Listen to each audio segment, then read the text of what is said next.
So I'm Steve Curtis. I'm an entrepreneur, venture capitalist, and philanthropist who has a fascination with how people heal and personal empowerment. Where did that fascination come from? When I was 24, I was diagnosed with a terminal cancer, and there was no solutions in modern medicine, so I went on a worldwide search to find an answer. And I discovered, really through a winding road that took about 5 years, that I had everything I needed to heal, and without any modern medicine, learned to just let go of my cancer. You make that sound so simplistic. Like, yeah, just let go of my cancer. So tell me about what that process was like for you. So first it was this process of awakening. I think many people these days are kind of coming to the conclusion that we don't have a full picture of how the world works.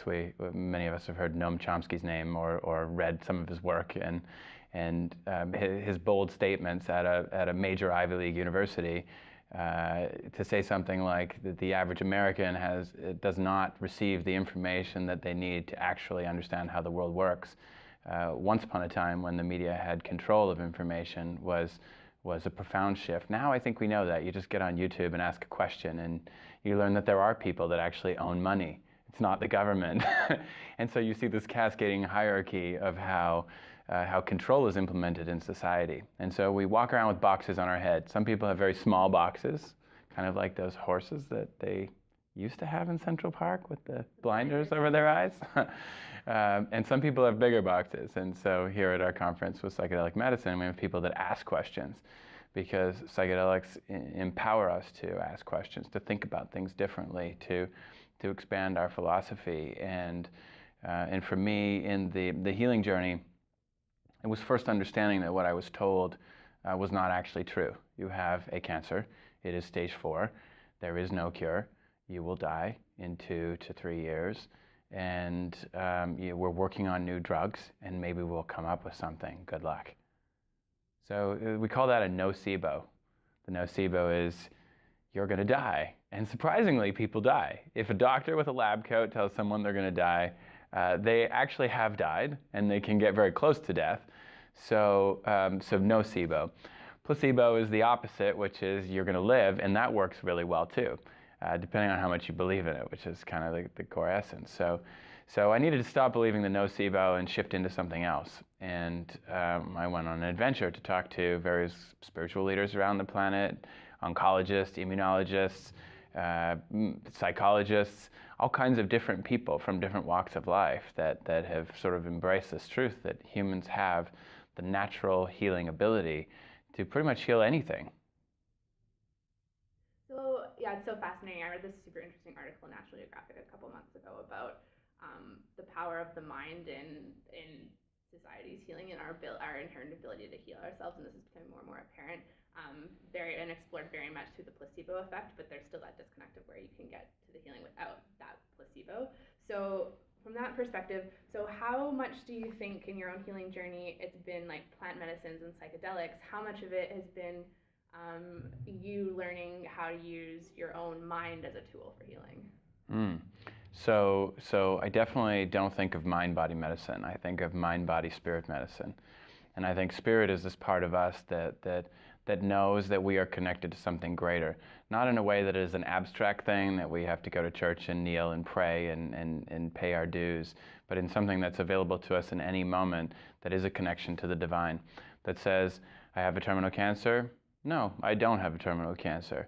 And it very closely resembles what we might think about as the seed of most religions, the spiritual truth of most religions, or what we're coming at through science in quantum physics, sort of collapsing the waveform as a possibility field rather than limitations. So for personal healing, I would say it's all about the placebo. Placebo just says whatever you have faith in happens. That's it. Placebo is the science of how to build faith. And so if we can figure out how we develop our own faith in something, let's say our ability to heal, then we are able to access that change in reality. And so then therefore, what role do plant medicines have in, for example, in your own developing your spirituality, your own healing journey? And then in relation to the placebo, where does plant medicines like ayahuasca, for example, fit into that to you? Sure. So the history of plant medicine is a really complicated thing. When you look back and you read history, you know that history is never actually true. You know that it was written by the victors, by the people that controlled the printing presses when we learned to print, or held the scrolls in the temple. And so what actually happened at the beginning of religions? Were psychedelics involved? Well, as we do the literature search, as we search through these divergent clues in history in different places, we get a greater and greater sense that almost every religion had psychedelics at the core. And religion was the healing paradigm for so long. We talk today in mockery about faith healing, but that was how people got better. They prayed and they were healed. And so if they believed in God, they were healed. And psychedelics were part of that process because we get locked in this box of our current belief. But psychedelics open us to new possibilities. And I think as we look through history, we see that psychedelics have been a profound part of our cultural evolution. We look at Silicon Valley. So the people who came up with the ideas, most of them did psychedelics. And so our modern technological revolution, you could say even the domination of the United States in global politics and currency has a lot to do with psychedelics. But it is also a problem because you ask questions. And when you ask questions, you discover things. And when you discover things, you realize your personal power. And when you realize your personal power, it's hard for tyranny to dominate and push us into this place of what I see as slavery or serfdom. So that explains this a little bit, but can you elaborate a little bit more on why and how psychoactive plants have been demonized and essentially almost tried to be sort of snuffed out in Western culture? Sure. Lots of viewpoints on that as well. I think the danger for psychedelics is just that they lead us to ask questions. Questions are a bad thing. I mean, when I went to go get chemotherapy, I went to the oncologist, and he checked out my spots and said I needed to start chemo on Monday. And I said, can I think about it a little bit? He said, you have to start right away, no more than a week. Okay, cool. So being an educated person, even at the age of 24, I went online and pulled up PubMed, did a little research, and discovered that there was no change in overall survival time by doing chemotherapy. But upon coming back and giving him the paper, he didn't want to read the paper, which is a rather remarkable thing. Why would an oncologist with a 24-year-old boy alone in his office, who knows that the protocol that he's going to give to this boy will most definitely cause other cancers within 5 to 10 years, cancers that may not be able to be treatable. But the science says that it doesn't change the overall survival time. Why would we do it? Why would we do it? And why wouldn't you read the paper? Fascinating questions. So when we ask questions and challenge authority, we create different outcomes. There's somebody who makes money off that chemotherapy. Some chemotherapy courses range about $300,000, which is the cost of a house. So it's a way of gathering resources from you. These large monolithic corporations that aren't driven by an entrepreneur who's empathetic at their core and caring about people and the survivability of the planet. It's driven by this unconscious mechanism of greed that manipulates our stock markets. And it's not about how healthy you are or anybody you know. It's about how much money can we make on you. And if we have a great sort of shtick, a scam to get you to give us all your resources, then it's great. And I think some people would see this and say, wow, that guy's pretty cynical. But I've been on the adventures, I've been in the labs, I've heard oncologists at major universities, shh, don't tell anybody. But they feel this way, they see it this way. I've been in Washington, D.C. having conversations with politicians who admit that they're funded. The trade association that funds politicians in D.C., the Pharma Trade Association, spent $260 million in lobbying funds, just as an organization, not individual lobby budgets from all the pharma companies, but as an organization, which was an average contribution per congressman of hundreds of thousands of dollars. And so you have these influential contributions that really manipulate how law is applied and created and enforced. And it's all centralized around how do these companies make more money. If you look at the dietary supplement industry, their combined lobby budget was about $2 million at the same time. So you have 260 versus 2 million. It's a pretty big gap. And a lot of the pharma companies do their own lobby programs, so those numbers get much more significant. what's needed to change this Western paradigm and practice that surrounds this, and do you think it can? It's a great question. I think some of those things are already happening. I think decentralization of information is a major trend in history and in our evolution, as I was talking about before, that you can go online and Google a topic and learn about it. So science is still the way in which we interpret and write public policy. Science is critical. This conference is fantastic. To see Roland Griffiths at Johns Hopkins on stage talking about mystical experiences with mushrooms in religious leaders or end-of-life anxiety, and to see the outcomes tracked in a way that is undeniable is incredibly positive. And so I think science is important. I think propagating that science and really driving public opinion. Ultimately, wars are won based on voters. There are these interesting wild cards. I think the most recent U.S. elections is an interesting wild card. But I think we're on the right track, and there's a great sense here at this conference that there's a pendulum that swings. So there is this acceptance of these things, and then wow, too many people are asking questions and getting better, and then this kind of dark force, this planet killer, like from Star Wars. You know, how many times do they rebuild that thing and blow up planets? So you know, the pendulum swings and it comes back. So I think people are waking up. I think they're learning. I think they're learning to vote. I think it challenges the question when public opinion is empowerment and personal freedom and health. I think it challenges the question of our elections real? And that's a whole other thing.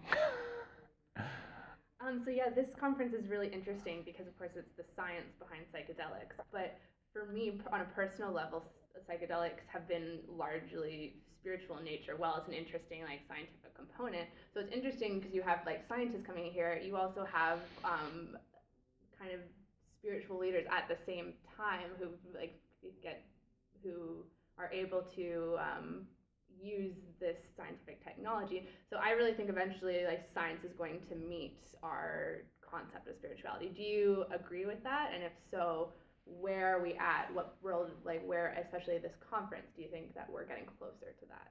Yeah, I think it's already happened, assuming we're speaking in a linear time frame. Time really isn't linear, and neither is space, and so that's a whole other thing. But science and spirituality have coalesced in this understanding about how consciousness observes reality and chooses what it is that it experiences. We have a certain limitation in how we perceive reality. There's me and there's you, and then there's me and you together, and then there's this thing that we call a whole bunch of people. But really, when we reach these deeper levels of meditative awareness, those things kind of blend out. There's a great kind of awareness that's coming, and has been for many years, that we can't actually perceive reality. We can just perceive what we perceive as reality. There's a filter that's applied to it. And so as we ask questions in spirituality, as we ask questions in science, we never actually understand what is reality. We just make further and further determinations of some path that we choose to be reality. So psychedelics, from my viewpoint, are a mechanism that allows us to create rapid psychological change, to embrace new possibilities. And I think the limitations of our cognition, of our education, of our training, of our immersion in dogma and suppressive regime, propagated through these educational models that teach us not to ask questions.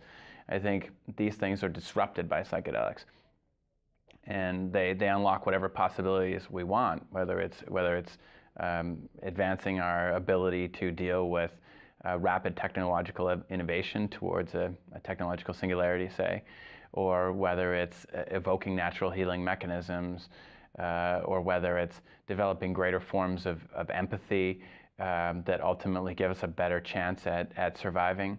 I mean, like in the news today, South Korea, North Korea, right? Is there really any difference? It's just thought, it's just beliefs, it's just dogma and hate and mind-driven society. But I think psychedelics give us this possibility to consider something new. I'm curious to know, do you think that there's, within the realm of psychedelics, do you think that there is a difference, a significant difference between like chemical, more designer drugs like for LSD as opposed to purely plant medicines like ayahuasca, especially within that sort of spiritual context, because we sort of talked about before. Like a lot of my personal journey has been, well, I've only ever really used plant medicines, and so for me, it's been a very mind expanding experience that's taken me other places and really gave me a sense of something bigger.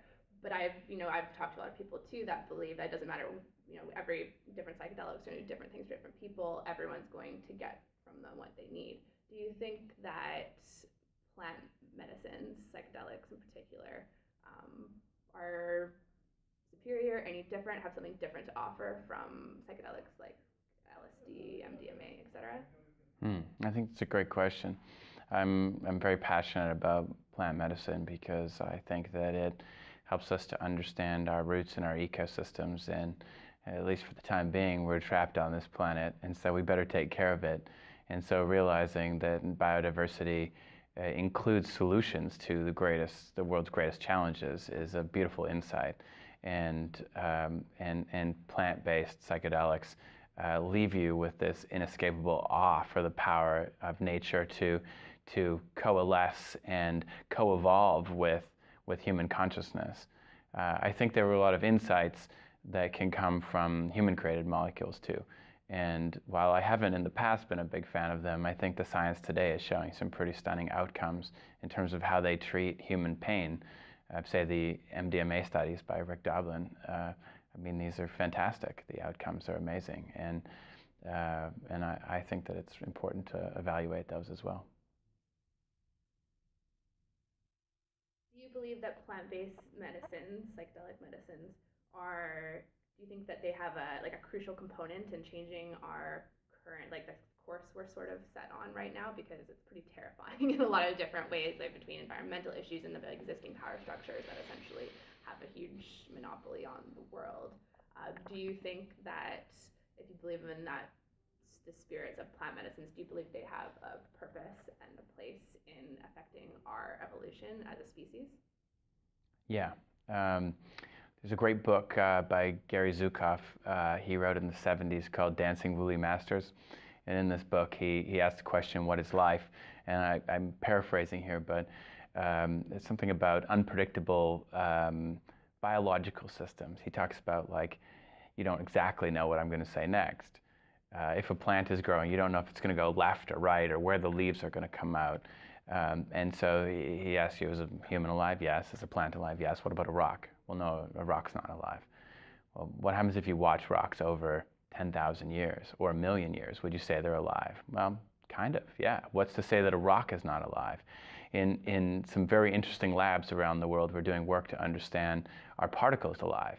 And there's a cool study, I don't think it's broken yet, that one of my friends is involved in, that's studying electrons to try and irrevocably decide that electrons are alive and sentient. And that is cool. And so, is there a consciousness outside of that which we experience as humans? Absolutely. Is it just in animals? Absolutely not. Is it in plants? Yes. Is it in other things? Yes. Is there an overarching viewpoint of a alive and saturated universe that somehow is related to consciousness? Yes. And I think that if you ask people today what the most popular religion on the planet is, they would probably say, Christianity? But actually, I think it's technology. I think that passed fairly recently. And so we have this admiration to this idea of a technological singularity. And as we approach this technological singularity, I think it's very important to focus on the role of consciousness. Hey, maybe some people, I go to TED in Vancouver, and they actually clap when there's these Terminator talks. Like this guy had Terminator in the background, he was doing this 3D printing, and everybody gave him a standing ovation. I'm like, did we just clap for the machine apocalypse?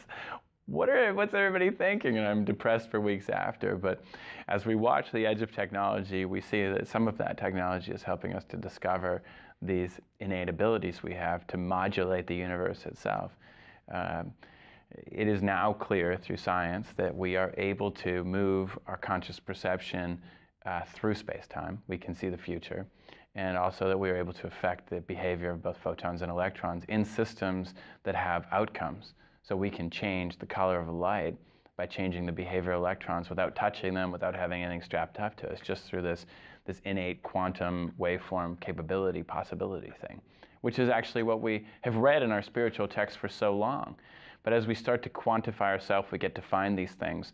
And the great question is, how do you shake the coconuts from the tree? How do you shake these repressive beliefs that we've been trained since birth, perhaps even into our genetics, not to ask questions, not to think? And psychedelics are profoundly capable at doing that. Super interesting to hear you sort of loop that back around to talk about technology. So when we're considering moving towards like technological singularity, like you were sort of talking about, do you consider plant medicines like ayahuasca its own type of technology? And as they are sort of helping certain people come to a higher existence and a way of living, do you think there's any separation and or any like issues between using like plant medicines to evolve alongside technology? Does that make sense? Like, can we reconcile our relationship with nature to our technological innovation? Do you think that's meant to happen? I don't know. I think it's a great question. I think that we have this idea, we view consciousness through our lens. As we were talking about Dancing Lily Masters, we view consciousness in the way that we are able to experience it. And any way that we experience it is a limitation of what it actually is. So is it possible that plants have spirits or an energy or a mechanism of educating us to something that we have forgotten or are not able to access? Absolutely yes. Do they have a way of helping us recharacterize our existence and better adapt to the changes that are happening? Yes. If we follow the line of the technological singularity, there's a time that comes about where nanotechnology, artificial intelligence, and quantum computing manifest into this place where change happens instantaneously, where everything that you knew no longer exists, and it happened in a fraction of a second. And so what does that future look like? And how does our biology adapt to that? We get left behind like monkeys pretty quickly unless we evoke some form of greater identity as humans. And so does that involve technology? Does that involve plant medicine? Does that involve these altered states of consciousness that become the norm? I would rather do that under the influence of plant medicine than I would just walking about focusing on the usual things of like who's got a better car and well, I wonder if I could get in a fight with that guy and oh, maybe I should procreate with that person, you know, the usual things. I think plants help us evolve to other thought forms that are much more constructive for our survival and positive propagation on Earth and through the rest of the universe.